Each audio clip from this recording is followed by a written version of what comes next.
Jadi tidak ada yang tidak mungkin di dunia ini teman-teman. Jangankan hanya untuk beternak ayam kampung tanpa biaya pakan. Sesuatu hal yang sekiranya mustahil sekalipun dalam beternak ayam kampung ini bisa saja terjadi teman-teman. Jadi semua kembali lagi kepada bagaimana cara kita untuk membuat peternakan ayam kampung kita ini semakin mudah, semakin untung melimpah. Dan saya yakin 100% semua peternak pasti mengharapkan hal ini teman-teman, keuntungan yang melimpah.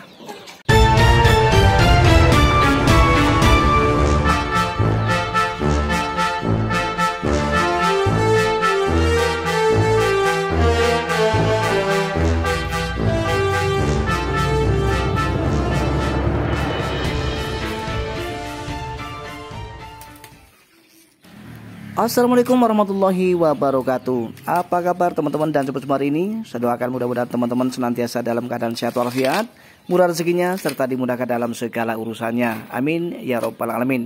Untuk menyingkat waktu, kita akan segera lanjut ke pembahasan kali ini. Jika pada video-video kita sebelumnya kita sudah terlalu banyak sekali membahas mengenai jenis pakan, harga pakan, pakan pabrikan, pakan alternatif untuk pakan ternak ayam kampung kita. Nah, tetapi pada video kali ini justru kita akan membahas mengenai bagaimana cara beternak ayam kampung tanpa harus mengeluarkan biaya pakan. Nah, apakah itu bisa? Tentu saja teman-teman dan sobat semua, menurut versi saya sangat-sangat bisa. Nah, tetapi teman-teman dan sobat semua, ada beberapa syarat yang tentunya harus kita penuhi untuk kita bisa beternak ayam kampung tanpa mengeluarkan biaya pakan sepeser pun. Untuk itu, mohon jangan di skip-skip videonya agar teman-teman nantinya tidak gagal paham. Karena kegagal pahaman itu biasa terjadi karena teman-teman justru malah selalu menyekip-nyekip sebuah video. Mari kita segera mulai teman-teman. Agar video ini mudah untuk dipahami dan dimengerti, khususnya adalah untuk pemula, maka saya akan menjelaskan dari titik nol teman-teman. Bagaimana cara kita bisa beternak ayam kampung tanpa harus mengeluarkan biaya pakan.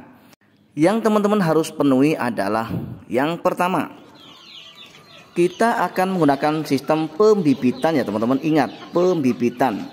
Kemudian kita akan membeli calon-calon indukan dan beserta pejantannya. Katakanlah kita akan membeli 5 ekor indukan, 1 pejantan untuk kita ternak. Setelah kita berhasil mendapatkan calon indukan dan pejantannya, maka kita akan kurung terlebih dahulu untuk mereka adaptasi di kandang kita, yaitu sekitar 3 atau 5 hari teman-teman.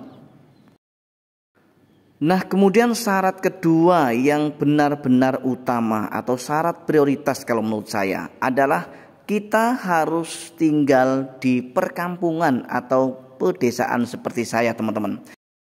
Karena ketika kita tinggal di kampung ataupun di pedesaan seperti saya ini teman-teman, maka kita akan bisa melepaskan atau meliarkan ayam-ayam kita yang kita ternak semau kita teman-teman.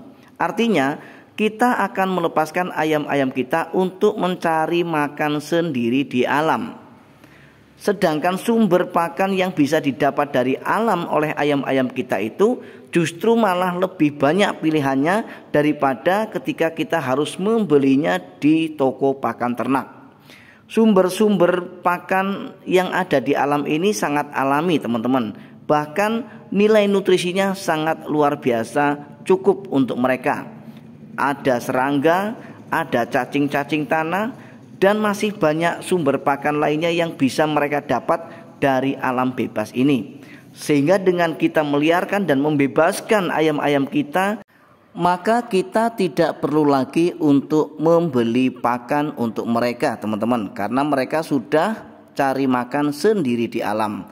Inilah keuntungannya ketika kita tinggal di perkampungan atau pedesaan teman-teman untuk kita beternak. Lalu kemudian pertanyaan kedua, apakah ketika teman-teman tinggal di kota juga bisa menerapkan sistem ini atau cara ini? Kalau cara ini sih tidak bisa digunakan ketika teman-teman tinggal di perkotaan. Tetapi meskipun teman-teman tinggal di perkotaan, teman-teman bisa juga untuk beternak tanpa harus mengeluarkan biaya pakan, yaitu dengan cara lain. Dengan cara teman-teman mungkin mencari sendiri pakan alternatif yang gratis, yang mudah untuk didapat. Seperti kita harus mendatangi rumah-rumah makan untuk kita manfaatkan limbahnya dan kemudian untuk kita berikan pada ternak ayam kita. Itu baru mungkin bisa kita lakukan, teman-teman. Nah, setelah ayam-ayam yang kita liarkan di alam bebas ini sudah berhasil memproduksi telur dan berhasil untuk menetas, maka apa yang harus kita lakukan supaya kita tetap tidak mengeluarkan pakan, teman-teman? Yang perlu kita lakukan selanjutnya setelah indukan ayam kita berhasil untuk menetaskan DOC-nya, kita tidak perlu memisahkan DOC hasil tetasan indukan ayam kita dengan indukannya. Jadi kita tidak perlu memisahkannya, teman-teman. Karena ketika kita pisah dari indukannya, maka kita akan mengeluarkan biaya pakan untuk memberi makan DOC. Nah, tetapi ketika kita tidak pisah, maka DOC-nya akan mengikuti kemana indukannya akan pergi, teman-teman. Dan sampai kepada usia turun kandang, teman-teman. Sampai usia turun kandang itu sendiri, kita juga sama sekali tidak harus mengeluarkan uang untuk membeli pakan dari DOC kita, teman-teman. Karena indukannya pasti akan membawa DOC ini atau anak ayamnya kemana dia akan pergi. Jadi biasanya indukan ini akan mencari makannya juga di alam, ya, dengan berbagai macam sumber pakan yang bisa mereka dapat sendiri, teman-teman. Nah, kemudian bagaimana ketika anak ayam ini kemudian lambat laun akan semakin besar? Apakah tetap kita liarkan atau bagaimana? Kita akan tetap liarkan, teman-teman, supaya kita tidak harus membeli pakan. Kita akan liarkan bahkan sampai usia panen, teman-teman. Tugas kita bukan mengeluarkan biaya pakan, tetapi tugas kita hanya melakukan perawatan-perawatan yang maksimal terhadap ayam-ayam yang kita liarkan. Karena biasa terjadi ketika ayam kita liarkan, itu potensi untuk mereka terjangkit penyakit atau membawa penyakit itu sangat besar sekali. Maka ketika kita tidak rajin untuk merawatnya, besar kemungkinan ayam-ayam yang kita liarkan ini akan mudah tumbang dan mati, teman-teman.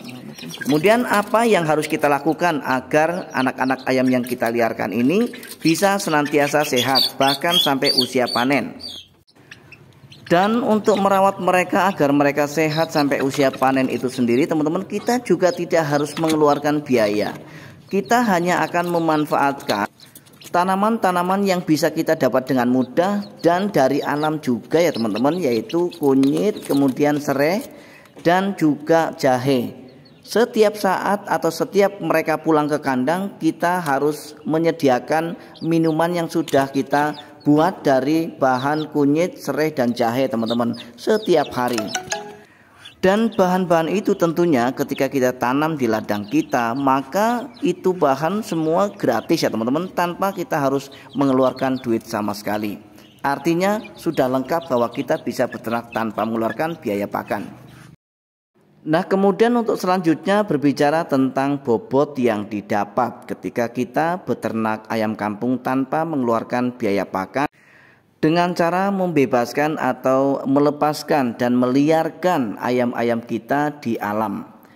Tentu saja teman-teman dan sahabat semua, bobot yang kita peroleh, yang kita dapat tentu saja berbeda dengan hasil ternak ayam kita dengan cara dikereng kemudian kita kasih makan pakan pabrikan full, teman-teman. Nah, perbedaannya adalah meskipun bobotnya berbeda, katakanlah misalnya untuk ayam kereng kita 2 bulan sudah tembus 1 kilo misalnya, tetapi untuk ayam liar kita mungkin masih 7 sampai 7,5 on, teman-teman. Ya, dari segi bobot kita kalah, teman-teman. Nah, tetapi dari segi keuntungan kita justru menang, teman-teman. Nah, menangnya di mana? Menangnya adalah meskipun kita hanya mencapai 7,5 ons misalnya dalam 1 ekor untuk usia 2 bulan pada ayam kita yang kita liarkan, tetapi kita tidak dipotong biaya pakan sama sekali, ya. Berbeda halnya dengan pencapaian 1 kilogram untuk ayam kereng kita, ya. Pencapaian 1 kilogram untuk usia 1 bulan untuk ayam kereng kita, tetapi kita akan dipotong biaya pakan, ya teman-teman. Maka ketemunya akan tetap menguntungkan yang kita liarkan, ya. Nah, masalahnya adalah apakah teman-teman punya kesempatan untuk meliarkan dan membebaskan ayam-ayamnya atau tidak. Itu saja teman-teman. Karena banyak dari teman-teman kita yang kendalanya itu justru malah faktor lingkungan. Faktor lingkungan yang tidak mendukung, maka tidak akan bisa beternak ayam kampung tanpa mengeluarkan biaya pakan. Apalagi ketika kita tinggal di perkotaan, seperti yang sudah saya sampaikan di awal teman-teman. Nah, kemudian jika ada yang bertanya, apakah sistem ini juga bisa dilakukan ketika kita ternak pembesaran? Jadi kalau untuk pembesaran itu sendiri teman-teman, kalau menurut versi saya itu tidak bisa. Kenapa? Alasan saya adalah karena biasanya ketika kita ternak menggunakan sistem pembesaran, kita akan membeli bibitnya dari DOC. Jadi DOC yang kita beli itu adalah DOC yang tanpa indukan. Jadi ketika DOC kita lepaskan begitu saja tanpa indukan, otomatis mereka akan sangat lemah sekali, kemudian sangat mudah sekali terjangkit penyakit karena tidak ada indukan yang melindungi teman-teman. Berbeda halnya dengan apa yang sudah saya jelaskan di awal video tadi untuk ternak pembibitan. Kita akan meliarkan meskipun dalam keadaan DOC, tapi DOC-nya akan dilindungi oleh indukan itu sendiri teman-teman, sampai panen dan sampai besar. Baik teman-teman dan sobat semua, mudah-mudahan video yang panjang ini akan bermanfaat untuk kita semua, khususnya adalah untuk pemula peternak. Mudah-mudahan kita akan bisa berjumpa kembali pada video-video kami berikutnya. Saya Jadi Sultan TV mohon diri, mohon maaf atas segala kekurangan. Assalamualaikum warahmatullahi wabarakatuh. Salam ternak dan salam sukses.